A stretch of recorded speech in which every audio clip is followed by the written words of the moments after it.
I'm here to talk to you today about how I'm reshaping education through online learning. At the beginning of every course that I teach virtually, I send a welcome email to each student, also post it as the very first announcement in my course so they can always find it.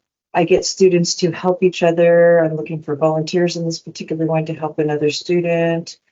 I have announcements also that are welcoming and inclusive. So here was a Black History announcement that I posted that is related to business.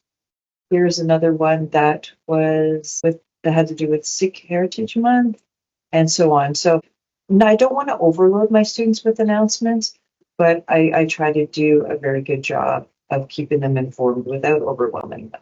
Also, I want my students to get to know me a little bit. So within the first day's work, I ask them to meet me and I post some personal information about myself, what I'm interested in, what I'd like to do, so that students feel like I'm welcoming and they see a real face. They get to see a lot of me in video throughout my courses too, so I will get to that as we go on.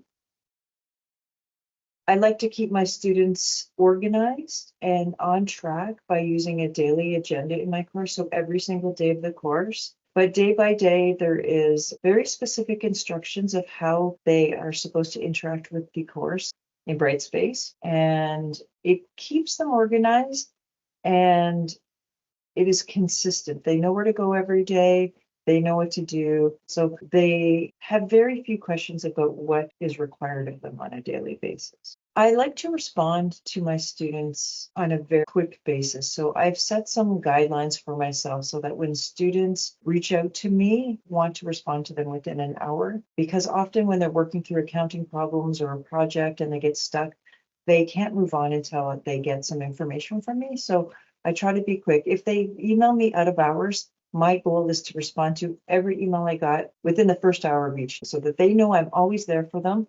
I like to give students regular and constructive feedback. So you could see I give very detailed feedback on the work I give to the students. The student is doing a really good job. So I love to give some of my emojis and stuff like that. I want them to feel like this is almost like a real classroom setting and I'm actually there going, yes, you did it. I like to use intelligent agents for positivity as well. So congratulations on your test.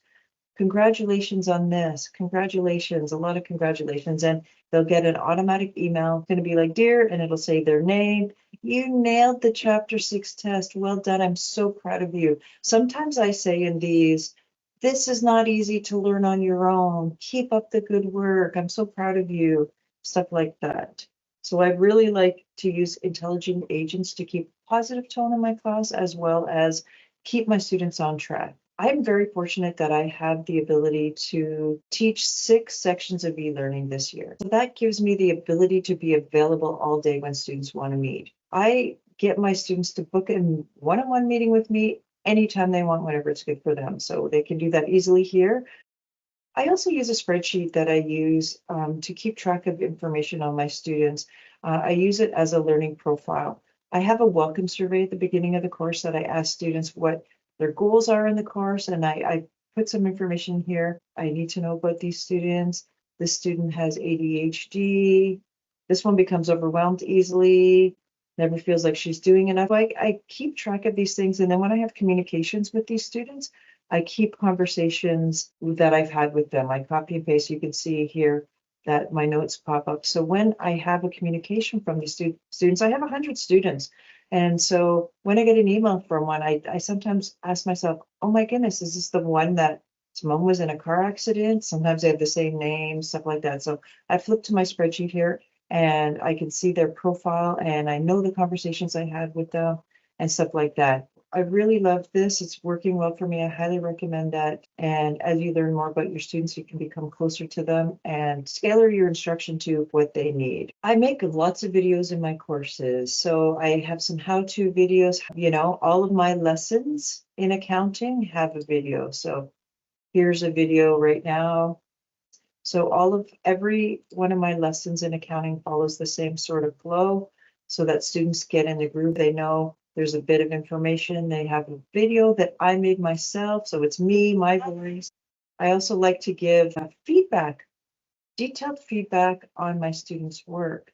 So, for example, sometimes in a course like accounting, it's not very easy to explain something. So if I make a video for them, here's another one where I gave video feedback to the student. And Crystal, I've probably gone over 2 minutes now, so I'm going to wrap up this video and I'm going to give you the letter that you need.